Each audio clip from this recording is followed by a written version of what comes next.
ಪರಿಷತ್ತನ್ನ ಯಾವಾಗಲೂ ಚಿಂತಕರ ಚಾವಡಿ ಅಂತ ಕರೀತಾರೆ. ಆದರೆ ಅಲ್ಲಿ ಈಗ ಆಗ್ತಾ ಇರೋದೇನೋ ಅನ್ನೋಂಥದ್ದೇ ಪ್ರಶ್ನೆ. ಅವ್ರ ಮೇಲೆ ಇವರು ಮುಗಿ ಬೀಳೋದು, ಇವ್ರ ಮೇಲೆ ಅವರು ಮುಗಿ ಬೀಳೋದು, ಯಾರ ಮಾತು ಯಾರು ಕೇಳಲ್ಲ, ಕಡೆಗೆ ಸಭಾಪತಿಗಳು ನಡೀರಿ ಮನೆಗೆ ಎಲ್ಲರೂ ಅಂತ ಕಳಿಸ್ಬಿಡೋದು. ಜನರ ದುಡ್ಡು, ಶಾಸಕರ ಜಾತ್ರೆ. ಎಷ್ಟರ ಮಟ್ಟಿಗೆ ಅಲ್ಲಿ ಜನ ಕೊಟ್ಟಂತಹ ತೆರಿಗೆ ದುಡ್ಡು ವೇಸ್ಟ್ ಆಗುತ್ತೆ. ಆಯ್ತು, ಅಧಿವೇಶನ ಕರಿತೀರಿ, ಅರ್ಥಪೂರ್ಣವಾದಂತಹ ಚರ್ಚೆಗಳನ್ನು ಮಾಡಿ ಜನರಿಗೆ ಅನುಕೂಲ ಆಗುವಂತಹ ಕಾಯ್ದೆಗಳನ್ನು ತಗೊಂಡ್ಬಂದು ಅಭಿವೃದ್ಧಿಯ ಬಗ್ಗೆ ಚರ್ಚೆಯನ್ನು ಮಾಡಿ ಅನುದಾನಗಳನ್ನು ಬಿಡುಗಡೆ ಮಾಡುವಂಥ ಕೆಲಸ ಆಗಬೇಕು. ಆದರೆ ಎಲ್ಲರೂ ಪ್ರತಿಷ್ಠೆ ಇಟ್ಕೊಂಡೇ ಒಡೆದಾಡೋದು. ನಮ್ಮ ನಾಯಕರಿಗೆ ಅವರು ಮಾತಾಡಿದ್ರು ಅಂತ ಇವರೆಲ್ಲ ಎದ್ದು ಬಿಡೋದು, ಈ ಕಡೆ ಇರುವಂಥ ನಾಯಕರು ನಮ್ಮ ವಿಪಕ್ಷಕ್ಕೆ ಇವರೆಲ್ಲ ಮಾತಾಡಿದ್ರು ಅಂತ ಇವರು ಕೂಗಾಡು. ಇದೇ ಆಗ್ತಾ ಇದೆ ಹೊರತಾಗಿ ಅರ್ಥಪೂರ್ಣವಾದ ಚರ್ಚೆಗಳಾಗ್ತಾ ಇಲ್ಲ. ಅಭಿವೃದ್ಧಿಯ ಬಗ್ಗೆ ಚರ್ಚೆ ಶೂನ್ಯ. ಎಷ್ಟೆಷ್ಟು ಖರ್ಚಾಗುತ್ತೆ ಅಂತ ಹೇಳ್ತಾ ಹೋಗ್ತೀವಿ ವೀಕ್ಷಕರೇ. ಶಾಸಕರೊಬ್ಬರು ಅಧಿವೇಶನಕ್ಕೆ ಅಂತ ಬಂದ್ರೆ ಅವ್ರಿಗೆ ಅವತ್ತು 2,500 ಫಿಕ್ಸ್. ಸುಮ್ಮನೆ ಅವರು ಬಂದು ಒಂದು ಸೈನ್ ಮಾಡಿ ಹೋಗಿ ಹಾಜರಾತಿ ತೋರಿಸಿದ್ರು, ಸರ್ಕಾರದಿಂದ ಅವ್ರಿಗೆ ಜಮಾ ಆಗೋದು ಎಷ್ಟು? 2,500. ಅವ್ರು ಎಲ್ಲಿ ಕೂತ್ಕೊಂಡ್ರು, ಎಲ್ಲಿ ಹೋದ್ರು, ಎಷ್ಟು ಮಾತಾಡಿದ್ರು, ಅವ್ರ ಕ್ಷೇತ್ರದ ಬಗ್ಗೆ ಪ್ರಶ್ನೆ ಎತ್ತಿದ್ರ, ಇದನ್ನು ಯಾವನು ಕೇಳಲ್ಲ. ಶಾಸಕರು ಬಂದ್ರ ಹೋಯ್ತು, ಅವ್ರ ಅಕೌಂಟಿಗೆ 2,500. ಶಾಸಕರು ಒಬ್ಬರು ಅಧಿವೇಶನಕ್ಕೆ ಬಂದ್ರೆ 2,500 ರೂಪಾಯಿ ಕೊಡ್ತಾರೆ. ಎಷ್ಟು ಜನ ಶಾಸಕರಿದ್ದಾರೆ ಲೆಕ್ಕ ಹಾಕಿ, ಅವ್ರಿಗೆ ಎಷ್ಟು ಜಮೆ ಆಗುತ್ತೆ ಲೆಕ್ಕ ಹಾಕಿ. ಇನ್ನ ಬಂದಿರುವಂತಹ ಶಾಸಕರು, ಅಧಿವೇಶನಕ್ಕೆ ಬಂದಿರುವಂತಹ ಶಾಸಕರು ಉಳ್ಕೊಳ್ಳೋದಕ್ಕೆ ವ್ಯವಸ್ಥೆ, ಅದಕ್ಕಾಗಿ ಸರ್ಕಾರ ತೆಗೆದಿಡುವಂಥ ದುಡ್ಡು 6.82 ಕೋಟಿ, 6,82,00,000 ರೂಪಾಯಿ. ಇವರ ವಸತಿಗಂತಾನೇ ಸರ್ಕಾರ ಎತ್ತಿಡುವಂಥ ದುಡ್ಡು. ಇನ್ನ ಊಟ ಉಪಚಾರ, ಊಟ ಮಾಡಬೇಕಲ್ಲ ಇವರು, ಚೆನ್ನಾಗಿ ಊಟ ಮಾಡಬೇಕು, ಅದಕ್ಕೆ ತೆಗೆದಿಡುವಂಥ ದುಡ್ಡು 2.35 ಕೋಟಿ, 2,35,00,000 ಊಟ ಉಪಹಾರಕ್ಕೆ ದುಡ್ಡು ಖರ್ಚಾಗೋದು. ಇನ್ನ ಬಹಳ ಸುಸ್ತಾಗ್ಬಿಟ್ಟಿರ್ತಾರೆ ಪಾಪ. ತಮ್ಮ ಕ್ಷೇತ್ರದ ಬಗ್ಗೆ, ತಮ್ಮ ಸರ್ಕಾರದ ಬಗ್ಗೆ, ಅಭಿವೃದ್ಧಿಯ ಬಗ್ಗೆ ಚರ್ಚೆ ಮಾಡಿರ್ತಾರಲ್ಲ, ಇವ್ರಿಗೆ ಶಕ್ತಿ ಬರಬೇಕಲ್ಲ, ಫ್ರೂಟ್ ಸಲಾಡ್ ಕೊಡ್ತಾರೆ. ಆ ಫ್ರೂಟ್ ಸಲಾಡ್ಗೆ ಖರ್ಚಾಗೋ ದುಡ್ಡು ಎಷ್ಟು ಹೇಳ್ರಿ? ಎಷ್ಟು? ಬರೋಬ್ಬರಿ 1,18,700 ರೂಪಾಯಿ. ಫ್ರೂಟ್ ಸಲಾಡ್ಗೆ ಇಷ್ಟೆಲ್ಲ ಖರ್ಚು ಮಾಡ್ತಾರೆ ಇವರು. ಟೀ ಕಾಫಿಗೆ ಎಷ್ಟು ಖರ್ಚು ಮಾಡ್ತಾರೆ ನೋಡಿ, 3,40,000. ಇವರು ಗಳಿಗೆ ಟೀ ಬೇಕು, ಗಳಿಗೆ ಕಾಫಿ ಬೇಕು. ಈ ರೀತಿ ಟೀ, ಕಾಫಿ, ಫ್ರೂಟ್ ಸಲಾಡ್, ಊಟ, ಉಪಚಾರ, ಉಪಹಾರ ಎಲ್ಲ ಕೂಡ ಸರ್ಕಾರ ನೋಡ್ಕೊಳ್ಳುತ್ತೆ. ಇನ್ನ ಸಚಿವರು ಶಾಸಕರು ಓಡಾಡಬೇಕಲ್ಲ ಬೆಂಗಳೂರಲ್ಲಿ, ಅಥವಾ ತಮ್ಮ ಕ್ಷೇತ್ರದಿಂದ ಬರಬೇಕಲ್ಲ, ಅದಕ್ಕಾಗಿ ಇವರಿಗೆ ಪೆಟ್ರೋಲು, ಡೀಸೆಲು, ಅದಕ್ಕೂ ದುಡ್ಡು 40 ಲಕ್ಷ ರೂಪಾಯಿ. ಸಚಿವರು ಶಾಸಕರ ಇಂಧನದ ಖರ್ಚು 40 ಲಕ್ಷ. ಇನ್ನ MLCಗಳಿಗೆ ಪ್ರಯಾಣ ಭತ್ಯೆ ಅಂತ ಕೊಡ್ತಾರೆ 38 ಲಕ್ಷ. ಇಷ್ಟೆಲ್ಲ ನಾನು ಲಿಸ್ಟ್ ಕೊಡ್ತಾ ಇದ್ನಲ್ಲ, ಇವರು ಏನಕ್ಕೆ ಅಂತಂದ್ರೆ, ಇವರು ಬರಲಿ, ಅಧಿವೇಶನದಲ್ಲಿ ಕೂತ್ಕೊಳ್ಳಿ, ಅಭಿವೃದ್ಧಿಯ ಬಗ್ಗೆ ಚರ್ಚೆ ಮಾಡಲಿ.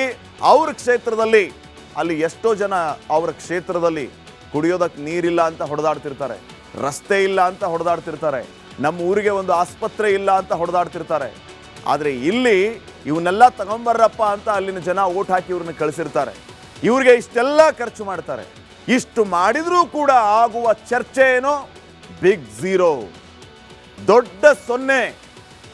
ಇದನ್ನ ಯಾರಿಗೆ ಪ್ರಶ್ನೆ ಮಾಡಬೇಕು?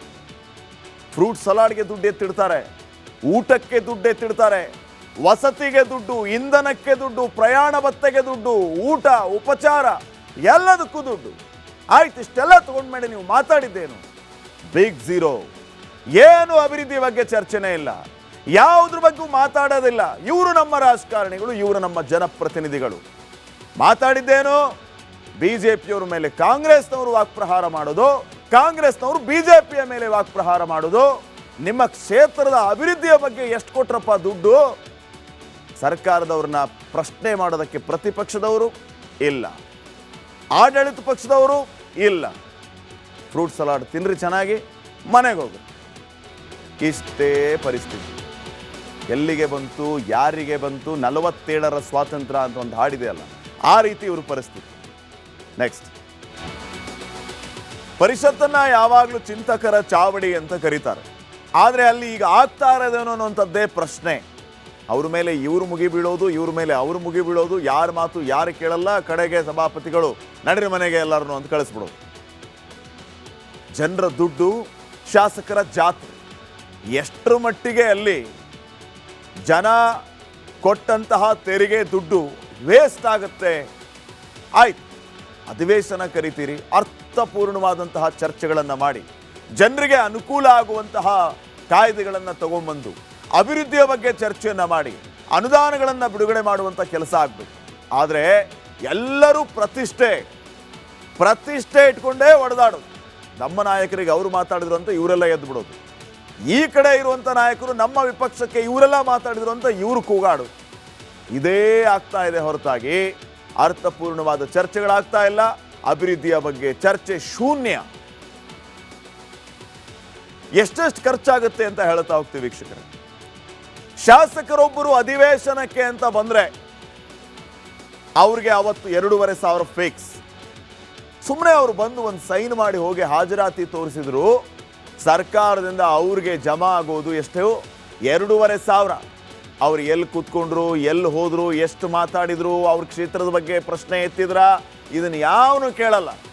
ಶಾಸಕರು ಬಂದ್ರ ಹೋಯ್ತು, ಅವ್ರ ಅಕೌಂಟಿಗೆ 2,500. ಶಾಸಕರು ಒಬ್ಬರು ಅಧಿವೇಶನಕ್ಕೆ ಬಂದ್ರೆ 2,500 ರೂಪಾಯಿ ಕೊಡ್ತಾರೆ. ಎಷ್ಟು ಜನ ಶಾಸಕರಿದ್ದಾರೆ ಲೆಕ್ಕ ಹಾಕಿ, ಅವ್ರಿಗೆ ಎಷ್ಟು ಜಮೆ ಆಗುತ್ತೆ ಲೆಕ್ಕ ಹಾಕಿ. ಇನ್ನ ಬಂದಿರುವಂತಹ ಶಾಸಕರು, ಅಧಿವೇಶನಕ್ಕೆ ಬಂದಿರುವಂತಹ ಶಾಸಕರು ಉಳ್ಕೊಳ್ಳೋದಕ್ಕೆ ವ್ಯವಸ್ಥೆ, ಅದಕ್ಕಾಗಿ ಸರ್ಕಾರ ತೆಗೆದಿಡುವಂಥ ದುಡ್ಡು 6.82 ಕೋಟಿ, 6,82,00,000 ರೂಪಾಯಿ. ಇವರ ವಸತಿಗಂತಾನೇ ಸರ್ಕಾರ ಎತ್ತಿಡುವಂಥ ದುಡ್ಡು. ಇನ್ನ ಊಟ ಉಪಚಾರ, ಊಟ ಮಾಡಬೇಕಲ್ಲ ಇವರು, ಚೆನ್ನಾಗಿ ಊಟ ಮಾಡಬೇಕು, ಅದಕ್ಕೆ ತೆಗೆದಿಡುವಂಥ ದುಡ್ಡು 2.35 ಕೋಟಿ, 2,35,00,000 ಊಟ ಉಪಹಾರಕ್ಕೆ ದುಡ್ಡು ಖರ್ಚಾಗೋದು. ಇನ್ನ ಬಹಳ ಸುಸ್ತಾಗ್ಬಿಟ್ಟಿರ್ತಾರೆ ಪಾಪ. ತಮ್ಮ ಕ್ಷೇತ್ರದ ಬಗ್ಗೆ, ತಮ್ಮ ಸರ್ಕಾರದ ಬಗ್ಗೆ, ಅಭಿವೃದ್ಧಿಯ ಬಗ್ಗೆ ಚರ್ಚೆ ಮಾಡಿರ್ತಾರಲ್ಲ, ಇವ್ರಿಗೆ ಶಕ್ತಿ ಬರಬೇಕಲ್ಲ, ಫ್ರೂಟ್ ಸಲಾಡ್ ಕೊಡ್ತಾರೆ. ಆ ಫ್ರೂಟ್ ಸಲಾಡ್ಗೆ ಖರ್ಚಾಗೋ ದುಡ್ಡು ಎಷ್ಟು ಹೇಳ್ರಿ? ಎಷ್ಟು? ಬರೋಬ್ಬರಿ 1,18,700 ರೂಪಾಯಿ. ಫ್ರೂಟ್ ಸಲಾಡ್ಗೆ ಇಷ್ಟೆಲ್ಲ ಖರ್ಚು ಮಾಡ್ತಾರೆ ಇವರು. ಟೀ ಕಾಫಿಗೆ ಎಷ್ಟು ಖರ್ಚು ಮಾಡ್ತಾರೆ ನೋಡಿ, 3,40,40,000. ಇವರು ಗಳಿಗೆ ಟೀ ಬೇಕು,